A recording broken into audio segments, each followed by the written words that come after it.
Alright mga kapatid, update po tayo. Ano po ang ganap ngayon? Ito'y galing po sa ating Pinas News Insider. Hala, nag-leak na.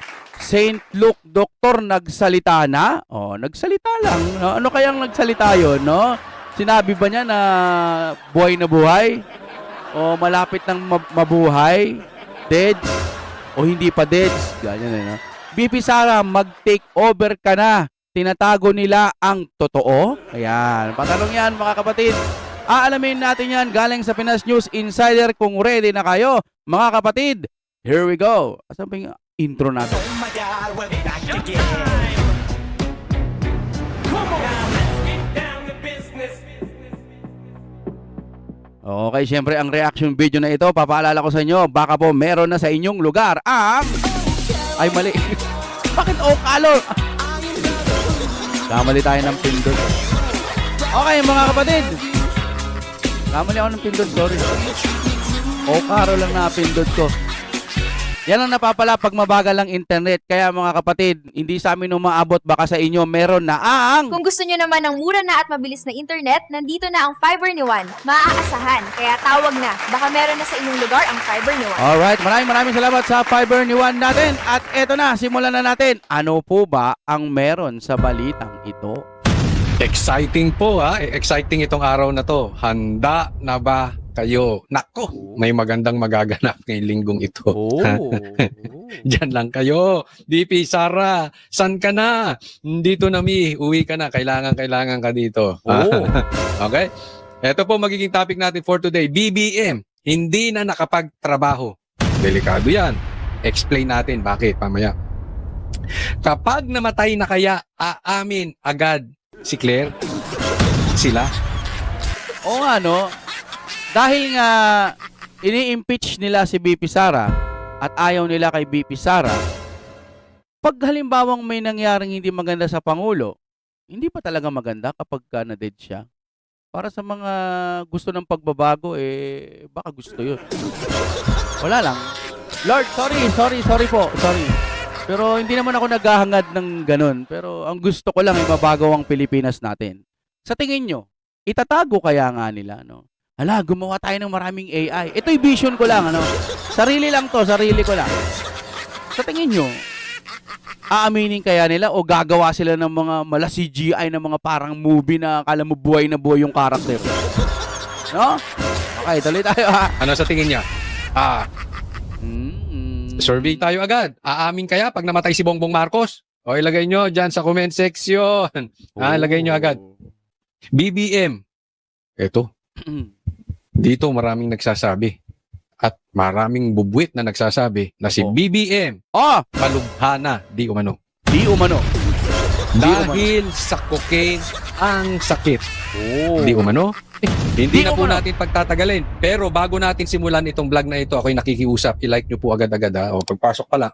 Excuse me. Like nyo po agad itong vlog na ito. Ito ang balita ngayon. Trending at pinag-uusapan ngayon sa mundo ng social media. Ang di umano'y balitang Tan si Sara, anytime maaring magbago ang takbo ng kapangyarihan. Matapos ang usap-usapan at kumakalat ngayon sa lahat ng social media platforms at maging sa mainstream media ang di umano'y totoong kalagayan ng kasalukuyang Pangulo na si Marcos Jr. Vice President Sara Duterte pinaghahanda na at posible na di umanong manumpa anumang oras bilang bagong Pangulo ng Pilipinas kapalit ni Marcos Jr. Ito ang balita. Ito'y parang ano pa lang, no? Yung di umano pala, ibig sabihin nito yung allegedly, no? Ayon sa ulat pero hindi pa natitiyak. Yan. So parang hindi pinapatunayan. Ito'y parang malapit sa katotohanan. Parang gano'n. Pero wala pang kumpirmasyon.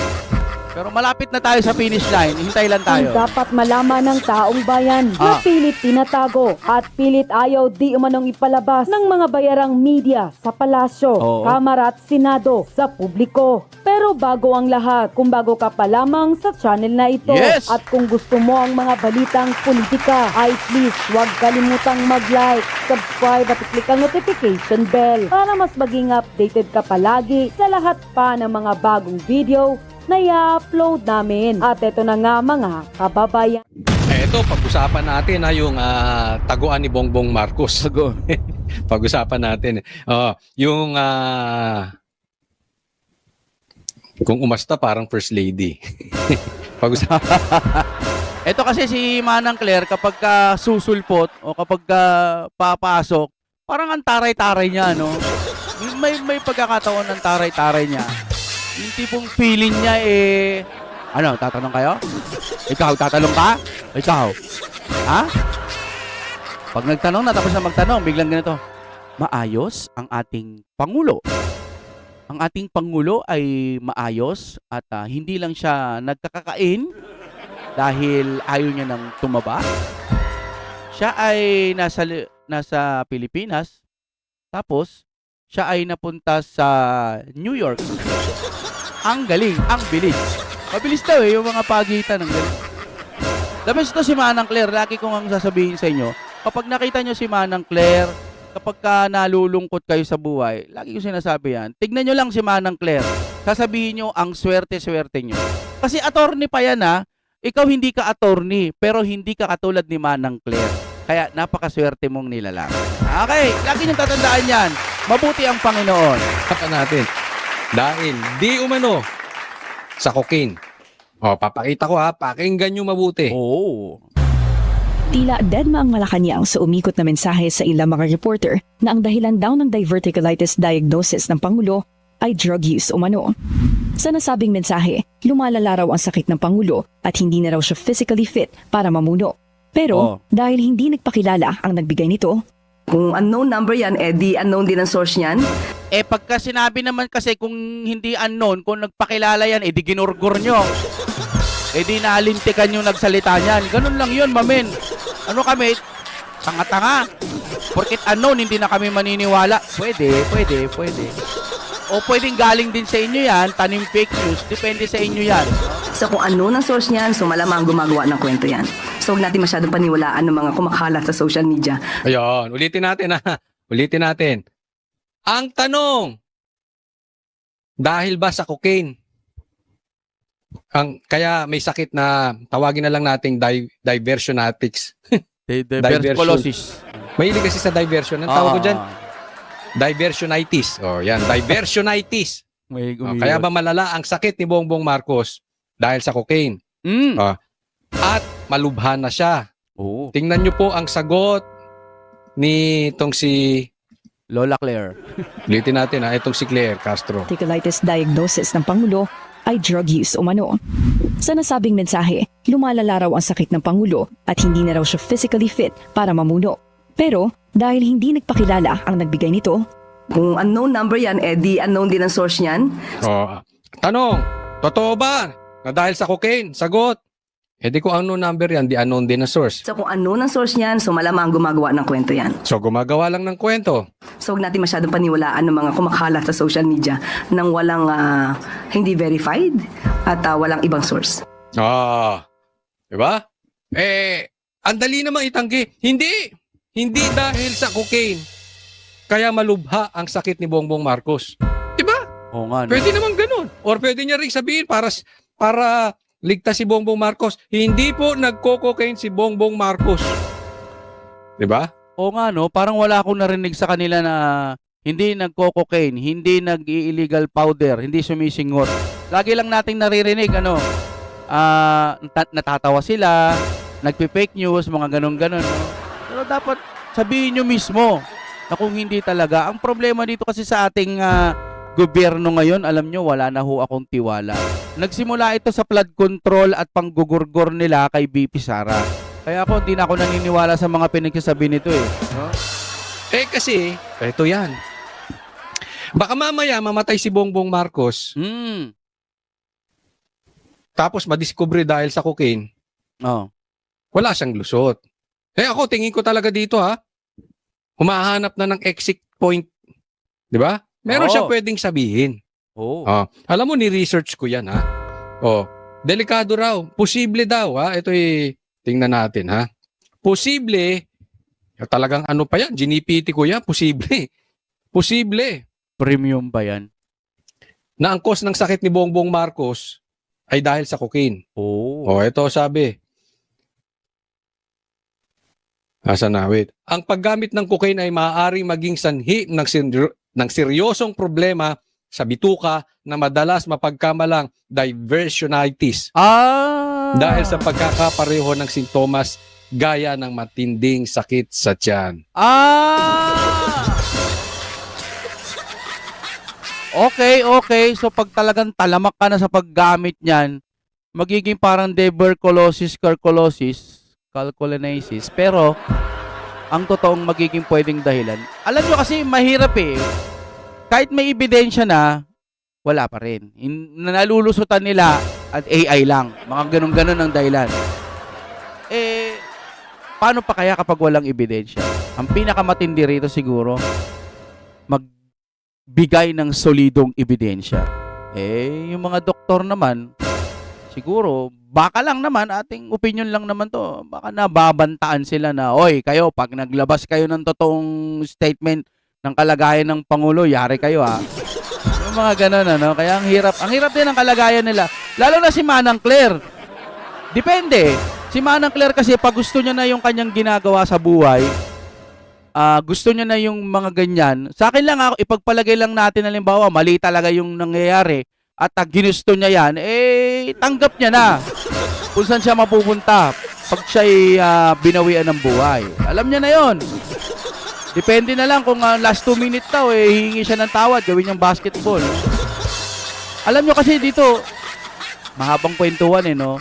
Kapag pinipili mo pa rin ng tama, ay ang ang pagkakamali, alam mo nang mali pero pipiliin mo pa rin, alam mo na kung saan ka mapupunta. Sumaya ka lang, store short, impierno. Ewan ko, walang takot tong mga to no? Basta sa mundong ibabaw siguro, kala nila ito na yung masarap, ito na yung maraming maleta, ganyan. Manang Claire, bilib na bilib ako sa'yo kasi alam mo na lahat, pero kinakailangan mo pa rin magtanggol. Base lang ho yan sa opinion ko. Napakatindi mo, ikaw talaga ang pinakagustong gusto ko sa lahat, no? Hindi naman kita madalas nako-content. Pero sa alam nyo mga kaibigan, si Manang Claire ang pinaka the best spokesperson sa buong universe. Yan, sinasabi yan sa buong multiverse. Mga kabilang daigdig, mga kabilang mga halimaw, lahat-lahat. Ito ang pinaka the best na spokesperson sa buong daigdig. Lahat. Grabe, ito na. The best yan. Narito ang mga epekto ng cocaine sa bituka. Ano nyo na lang, i-search nyo na lang. Pero may pagkakaparehas. Oo. Di ba? May pagkakaparehas. At ang balita nga natin, ito, balita to ha. Yung sinabi namang nagbabalik-balikan sa ospital, kikita nyo naman, hindi pa nakakapagtrabaho. Di ba? Puro lang siya na video release o walang live. Oo nga, no? Kasi tumutugma Sabihin na natin, sige, hindi totoo. Tumutugma kasi yung hindi na siya nagpapakita doon po sa balitang di umano, allegedly nga, na siya ay malubha na ang kalagayan. Nagkakatugma Ano ba, gawa-gawa nyo nga lang ba yan? Para lang yan na lang lagi ang pag-usapan, hindi na yung pukin ang inang flood control na pinabayaan nila.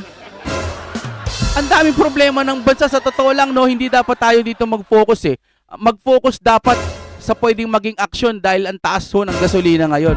Pero king ina, patay-patayan tayong balita na to Patay-patayan ng mga balita. Patay o buhay, ano pa man. Bakit? Ang daming problema ng Pilipinas, tas yung mga gusto mong i-report, gusto mong ibalita is as spokesperson. Pagdepensa lang sa amo mo, fake news, etc. kung ano-ano pa man na didepensahan mo yung amo mo. Ang ibalita mo, kamusta na yung mga dapat makulong? Kamusta na yung mga achievement ng Pangulo? Ganon. Pero, sa kabilang banda, hindi pwedeng gawin ni Manang Claire yun. Kung ano ang trabaho niya na ipinapatrabaho sa kanya, yun lang ang gagawin niya. Spokesperson, parang hindi kupil Kaya lang nandiyan yan dahil wala lang, depensa, atake, base lang sa opinion ko, ano? So, yung mga binabanggit natin, nagtutugma-tugma. Yung balita rito, malubha to. Oo. Hindi ko naman sinabing mamamatay na. Agad-agad. Pero ako, mas gusto kong magpahinga na si PBBM. Magpahinga, yung wag mo na siya magpresidente, mag-acting presidente na si VP Sara. Yun. Kasi wala na tayong nakikitang nagagawa o aksyon, no? Ang taas-taas ng gasolina, putaragis niyan, ginawa nilang gatasan ng gasolina. 'Di ba?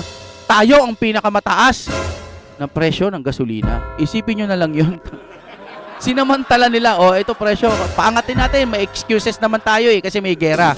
'Di ba? Bandang Iran lang ba ang pwede natin mapagkuhanan ng gasolina? Parang hindi, 'di ba? Sa China, hindi na sila makakuha. Kasi nga inaaway nila. Ewan ko kung ano man ang balita dyan. Hindi ko rin din alam. Pero putsang ina, walang paraan ng Pangulo natin. Bukod sa hindi na nagpapakita, walang aksyon tayong nakikita. Ayuda, tangina, bilis lang maubos nun. 5,000, ayuda. Swerte mo kung makatanggap ka ng 5,000, 3,000. Tangina, tunaw lang yun sa isang araw. Ang bilis lang ng mga yan. Pangmatagalang solusyon po ang kailangan ng ating bayan. Hindi yung parang para kayong mga gago dyan na depensa ng depensa. Fake news po ang sinasabi nila na ang Pangulo ay malubhana. Ang Pangulo po natin ay nagtatrabaho ng maayos, hindi na ho siya natutulog. Tinginan nyo. Diba? Kahit naman yung na-stroke, nakakaligtas pa. Yung may cancer nga na si Bongbong ay si Boying lumalakad pa. Oh? Pero Si Boying? Sabi niya, ni Super Kuya Coach Oli. Si Boying? Sino pa doon? Yung nakababata o nakakatanda?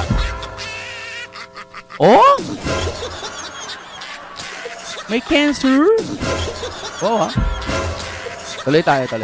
malubha yun. Hindi rin biro yun. Ilang araw na rin nagtatanong ang media kung ilalabas ba ang medical bulletin ng Pangulo. Pero wala raw nakikitang dahilan ang Malacanang para i-release ito. Ang Pangulo na raw mismo ang nagsabi na hindi seryoso ang kanyang kalagayan. Tinginan nyo. Magpakita, ebidensya. Ito, ebidensya. Pak. Sabi ng St. Luke. Halimbawa lang to, halimbawa. Ito, dinoktor ko. Pukin ang ina ninyo. Dinoktor ko to. Binayaran ko yung mga doktor na doktorin ang health ko. Healthy ako. Kahit ganun, wala eh. Di ba? Wala tayo. Magsabi man lang kahit kasinungalingan. Magpakita ka ng papel. Magsasalita ka ikaw lang. Hindi ka nga napagkakakitaan. Baka nabubuhay ka na lang sa AI ha. Pero hangad ko pa rin ang kalusugan ng Pangulo. Joke lang. Absent kanina for the third consecutive. Tingnan mo maglalabas ng bulletin. Hindi raw na kailangan dahil okay na siya. Ba hindi? Puro benta lang po siya. Posibilidad mo yan sa taong bayan, doktor ka ba? Oo. Kung halimbawa ako may sakit, malay ko ba kung may sakit ako o wala? Kung tayong mga tao, alam natin kung meron tayong sakit o wala, hindi na natin kailangan ng doktor, hindi na natin kailangan yung mga CT scan na yan, yung mga x-ray na yan. Kaya nga may nandiyan yan minsan, 'di ba? Anong cause ng ano? Bakit huli na natatagpuan ng cancer? Minsan matatagpuan na stage 4. Bakit? Kasi hindi nagpapa-check up. Hindi mo napupuna. Kaya kailangan ng doktor. Ano ba yung sinabi ni Manang Claire dati?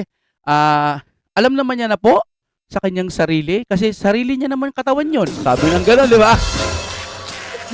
Kaya sabi ko sa inyo, pag nawala sa buhay niyo si Manang Claire, malulungkot tayo. Si Manang Claire ang pinaka matalinong tao sa buong mundo.